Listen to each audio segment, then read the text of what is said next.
two questions. One, is there a chance of having a complete season collected on DVD as opposed to like different sets, like they're spaced out between like 4 or 5 different sets? And the other question was, did you bring Young Justice and decide you wanted to make that a show? Did they come to you with that?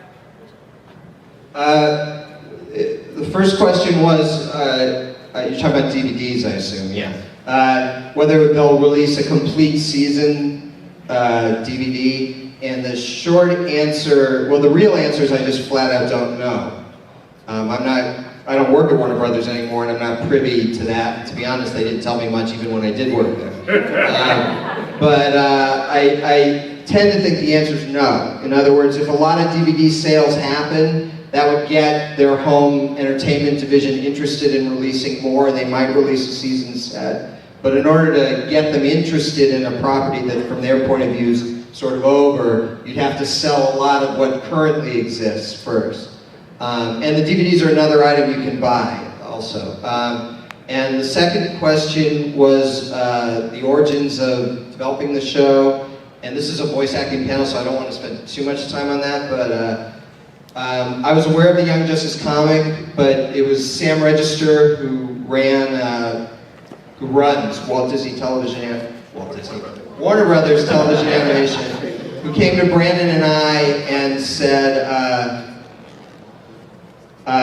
they wanted something that was sort of Justice League, but younger. So how about Young Justice? How do they come up with these ideas? Yeah. So that was something that actually really intimidated Brandon and I, because there have been these two great shows, Justice League Unlimited and Teen Titans, and we were afraid of both those shows because they were really good. And we thought, how can we carve out our own space? And so we tried to ground our show, do things that would make it feel very real, like with costuming, the way the uniforms were sort of specifically designed, things like the time and date stamps, things that would really ground it. And we came up with this idea of this covert ops team. Yeah, grounded things like clones and magic Clarion boys and stuff like that. Stick with the real. Right, but even amid the superhero sci-fi and fantasy, we tried to find things that would make the characters feel very real, make the relationships feel very real, and make them sort of teenagers first, spies second, and superheroes third. And that was how we developed the show. Other questions, preferably not for me? Yeah. I just wondered, are you covered under the SAG-AFTRA contract? And also, are you working in other mediums also, other than just voiceover? We are all SAG. Yes. Yes. Everybody, I believe, is SAG. Yeah. And I would say to the folks that want to work in other mediums, that they do that. Voiceover is, in my opinion, the best medium because you don't have to sit in like a makeup trailer, and you don't have 8-hour, 12-hour days, and it really is the best job in entertainment. I mean, am I wrong? And you don't have to look anything like the characters you play. Yeah, that's right. You can be on 3 shows in one block of Cartoon Network, and they're all gone. It's okay. It's okay. And as far as being able to play different characters, you have such a range that is taken away from you as an on-camera actor a lot of times, unfairly, but that's the way that Hollywood is. You see what you get many times. And in voice acting, we are also incredibly talented. Every single one of the people up here, I have heard them do voices that blow me away. And it's great to be able to exercise that part of your talent. And in voice acting, why would you want to go anywhere else? Because you have all that at your fingertips. So, but yes, I know there's many people up here who do not. I could go elsewhere. And she does on camera a lot. For money. I think we all do a lot of different things. And some of us, a lot of us didn't get into it just for the voiceover. Some of us started doing theater, and some of us, started in TV and film. And I think we continue to do that. I've seen Phil both on stage and on screen. Recently, I've been in the booth with him. I was in the performance capture studio with Jason recently. I count mocap as voice. together. We're about to do a video game together that we can't talk about, so shut up, Steph, because apparently I'm just talking about it in general. Stephanie leaking lemon. Actually, Oh wait, that sounds Josh and I just did a film together. Yeah, that was fun. If anyone has something to pimp, seems like a really good opportunity. I'm not kidding. If you got something, go for it. Anyone? Because I'm about to. I will. Go for it. Okay, so does anyone watch Being Human on the Sci-Fi Channel? Yeah. We have that coming up soon. Can't tell you what I'm doing though. Yeah, and I got a horror movie coming out called Where. It may or may not be about a werewolf. Depending on whether they use the H or not. That's all I'm gonna say. For now. I've got a web series called Shelf Life. Yeah. Several people on this panel have participated in it, and it's funny. It's about 4 action figures. I haven't asked you yet because you're too famous. I just assumed you would say no. Maybe I wouldn't. Well, maybe you guys will see around the show. It's about 4 action figures on a young boy's shelf. It's sort of like Toy Story, but really dirty. So check I it out. definitely would do that. Anybody else? I'm in a horror show called Where To that may or may not be about the fashion industry. I'm gonna. Oh, those are both on the Homonym Network, right? All that sounds great. I just want my 13-year-old daughter's soccer team just won the championship doing this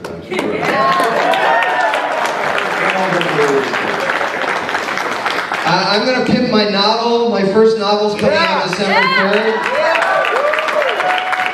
It's called Green of the Ghosts, and I've already written the second book. That's coming out May 13th. It's a 9-book series, and in order to get to write the 3rd through the 9th book, I need the first 2 to sell.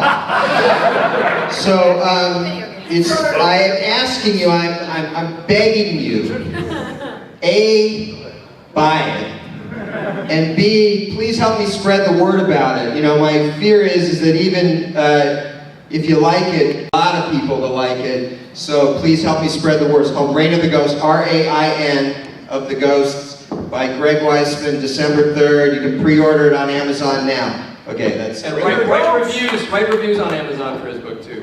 yeah, good ones. And non-spoilers reviews. I've seen a bunch of advanced reviews. I'm out. Good, bad, and lukewarm. I've seen a bunch of reviews, and almost without exception, they all spoil mysteries in the book. It's like outrageous.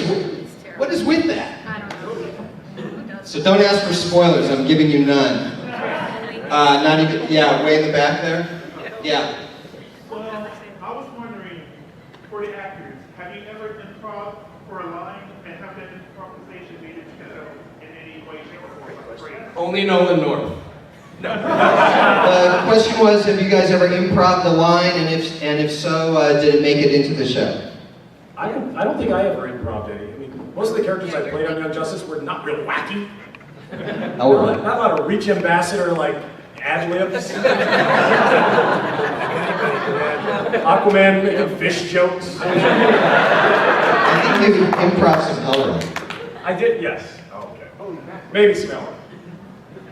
I tried to put some of my own little like Chicano flair on my character, right? a little bit of slang, and then James was like, no, don't do that. I let you improv all the time. I told you exactly what to improv. This is why we usually don't ever need the improv. Get all the roles from Jake. I think I might have altered a couple things on Spectacular, but not really. I mean, the writing's it's all there. I mean, how am I going to change what this guy writes? Yeah, I would say that some shows encourage that in the way that they're constructed, but Young Justice was well scripted, right? Didn't you guys think the writing was fantastic?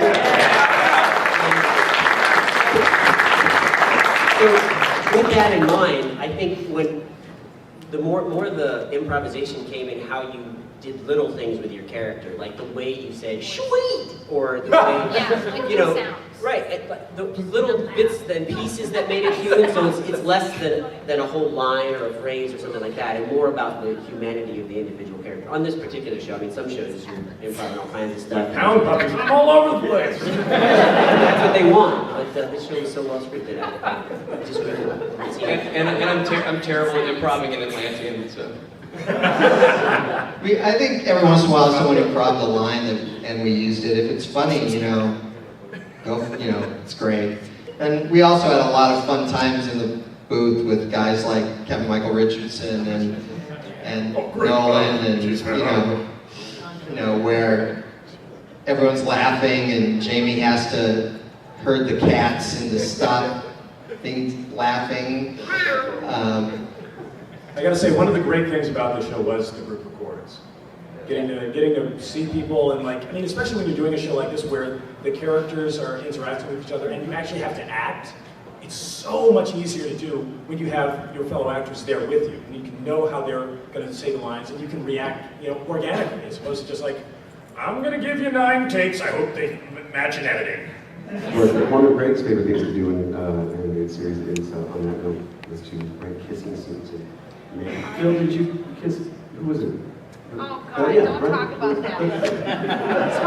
One of those improv moments. Okay, so there's a tradition in animated series that if you've got a kiss, the actor kisses their hand and sounds something like this. And I always hated that. It sounded really unnatural, so I would have the two performers kiss in front of the mic. And it would freak them out. And I'd be like, you guys in all these people have done at least some live action, and they've had to kiss. Okay. No, you're just mentally prepared that you can do that. Do you want me to tell them the story? No.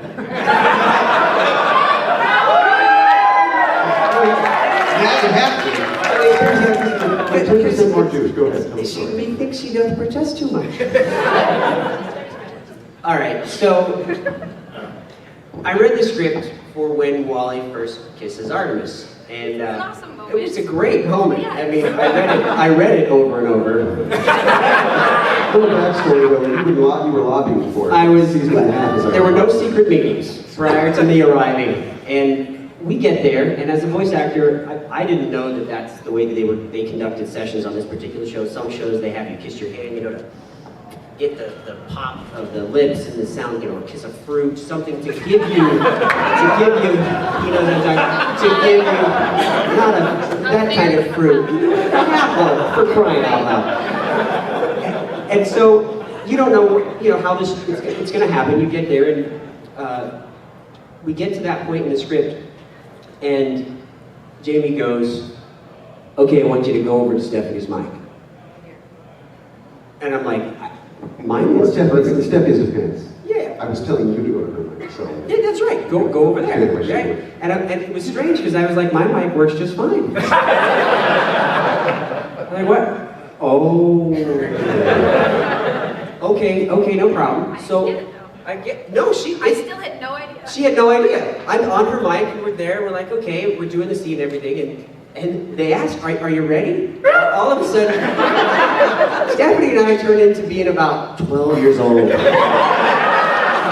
We're both like, checking the clothes, the breath, everything.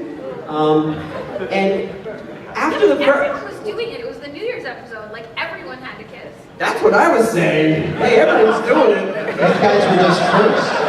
Lagan didn't get to kiss anyone. Not fair. So we kissed, and it was amazing. I thought from an audio standpoint,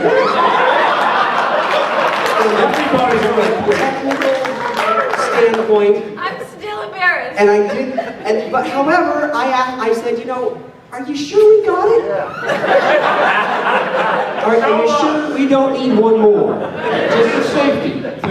And her husband is like a bajillion-degree black belt in Krav Maga. I'm now gonna Did not know about this until right now. And I see you taping this with your phone, so could you please put that down?